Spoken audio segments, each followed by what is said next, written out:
বন্ধুরা, আশা করি তোমরা সবাই ভালো আছো। তোমার চ্যানেলে তোমাদের সবাইকে স্বাগতম। তো স্বাভাবিকভাবে তোমরা সবাই অঙ্ক পরীক্ষা দিয়ে এসেছো এবং পরীক্ষায় দেখেছো যে কিভাবে তোমরা কমন পেয়েছো। কারণ আমরা যে সাজেশন তোমাদের সামনে তুলে ধরেছিলাম, বিশেষ করে ব্রড টাইপের প্রশ্নগুলো কিন্তু তোমাদের হাতের মুঠোয় এসছে। তো চলো আমরা প্রশ্নের উত্তরগুলো একটু জেনে নিই। প্রথম যে প্রশ্নটা রয়েছে, দেখো বিভিন্ন প্রশ্ন কিন্তু বিভিন্ন রকমভাবে এসছে বিভিন্ন স্কুলের সেটে। কারণ যে প্রশ্ন হয়তো আমি তোমাদের এক দাগে দেখাচ্ছি, সেই প্রশ্ন অন্য কোনো প্রশ্নে হয়তো 5 দাগ বা 6 দাগে রয়েছে। এরকমভাবে প্রশ্নের দাগ নম্বর চেঞ্জ হয়েছে, কিন্তু প্রশ্নগুলো আছে। তোমরা একটু তোমাদের প্রশ্নের সঙ্গে উত্তরগুলো মিলিয়ে নাও। আশা করি প্রত্যেকেরই ভালো পরীক্ষা হয়েছে।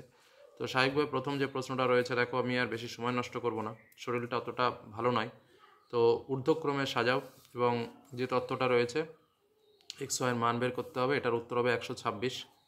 দ্বিতীয় যে প্রশ্নটা রয়েছে, দেখো একটা লম্ববৃত্তাকার চোঙ একটি অর্ধগোলকের ব্যাসার্ধ সমান এবং এদের আয়তনও সমান। চোঙটির উচ্চতা অপেক্ষা অর্ধগোলকটির উচ্চতা শতকরা কত বেশি? এটা উত্তর হবে 50%। পরবর্তী প্রশ্ন চলে আসো। যে প্রশ্নটা দেখতে পাচ্ছ, ত্রিভুজের 3টি বাহুর দৈর্ঘ্য, এটার উত্তর 90%। তারপরে যে প্রশ্নটা রয়েছে, এটার উত্তর 30°। তারপরে যেটা রয়েছে, কত পার্সেন্টের সমান হবে? এটার উত্তর 40। তারপরটা যেটা রয়েছে, বার্ষিক X% সরল সুদের হারে Y টাকা Z মাসের সুদ কত হবে? উত্তর হবে XYZ/1200 টাকা। শূন্যস্থান পূরণে চলে আসো। দেখো P+Q সংখ্যক সংখ্যার গড় X, এদের মধ্যে P সংখ্যক সংখ্যার গড় Y হলে অবশিষ্ট Q সংখ্যক সংখ্যার গড় কত হবে? এটা হবে Px + Qx - Py/Q, অথবা P × X - Y + X/Q, এটা লিখলেও হবে। তারপরটা রয়েছে, দেখো আর একক দৈর্ঘ্যের ব্যাসার্ধ বিশিষ্ট একটি নিরেট অর্ধগোলক থেকে সর্ববৃহৎ যে নিরেট শঙ্কু কেটে নেওয়া যাবে, 1/3 πr³ ঘন একক। তো যদি x sin² θ = 2x cos² θ = 1 হয়, তবে x এর মান হবে 1/2। পরের কোশ্চেনে একই তলে অবস্থিত দুটি বৃত্তের 3টি সাধারণ স্পর্শক হলে বৃত্ত দুটি পরস্পরকে বহিঃ স্পর্শ করবে। তারপরে দেখো এক্ষেত্রে x² + y² এর মান যেটা হবে সেটা হচ্ছে 2/7 হবে, ঠিক আছে, 2/7 হবে। তারপরে প্রশ্ন, একটি ব্যবসায় পিন্টু আমনের এত গুণ টাকা দিয়েছিল, ডেভিড আমনের এত গুণ টাকা দিয়েছিল, পিন্টু আমন ডেভিডের মূলধন অনুপাত কত? 2:3:5 হবে। পরবর্তী প্রশ্নে চলে আসি। হ্যাঁ, সংখ্যাগুরু মান সমান সমান 2 × মধ্যমা -3 × যৌগিক গড়, এটা ঠিক হবে। এটা ঠিক কিন্তু, ঠিক আছে, এটা ভুল, এটা ঠিক হবে। তারপরে একটা রয়েছে, শঙ্কুর আয়তন x, ভূমির ক্ষেত্রফল y এবং উচ্চতা z হলে x এর মান 3 হবে, এটা ভুল। তারপরটা যেটা রয়েছে এটা ভুল।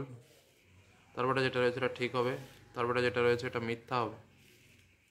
তারপরটা মিথ্যা হবে, দুটো ঠিক, বাদ বাকি সব মিথ্যা আছে। তারপরে 2 মার্কের কোশ্চেনগুলো দেখে নাও। কিছু কিছু প্রশ্নের উত্তর করেও দেওয়া রয়েছে। প্রথমটা রয়েছে 2n সংখ্যক মধ্যমা স্বাভাবিক সংখ্যার মধ্যমা হলো n + 100/n3, এখানে n এর মান কত? 50। পরেরটা যেটা রয়েছে, দুটি লম্ববৃত্তাকার নিরেট চোঙের ব্যাসার্ধের দৈর্ঘ্যের অনুপাত 2:3, উচ্চতার অনুপাত 5:3 হলো তাদের বক্রতলের ক্ষেত্রফলের অনুপাত কত হবে? 20/27। তারপরে রয়েছে, একটি আয়তখানের ধারগুলির সংখ্যা x, তলগুলির সংখ্যা y হলে a এর সর্বনিম্ন মান কত হলে x + y + একটি পূর্ণবর্গ সংখ্যা হবে? উত্তর হবে 7। cos⁴θ - sin⁴θ = 2/3 হলে 1 - 2 sin² এর মান কত? উত্তর হবে 43। sin θ + 30° = cos15 হলে cos2θ এর মান কত? উত্তর 0°। ABCD আয়তক্ষেত্রের অভ্যন্তরে 0 ও এমন বিন্দু এমনভাবে অবস্থিত, OB = 6 সেমি, OD = 8 সেমি এবং OA = 5 সেমি। OC এর দৈর্ঘ্য নির্ণয়, উত্তর হবে 6/2/3 সেন্টিমিটার। তারপরে দুটো অঙ্ক রয়েছে, যাদের পরবর্তীতে পরীক্ষা আছে তারা একটু দেখে নাও, আর যেগুলো করতে হবে সেগুলো দেখো।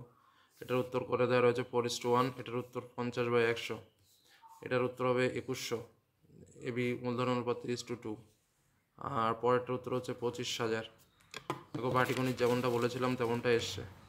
অংশীদারি কারবার থেকে আসবে বলেছিলাম এবং এই অঙ্কটা বলেছিলাম মহিমের অঙ্ক, এত ইম্পর্টেন্ট অঙ্ক, সেটাই দিয়েছে।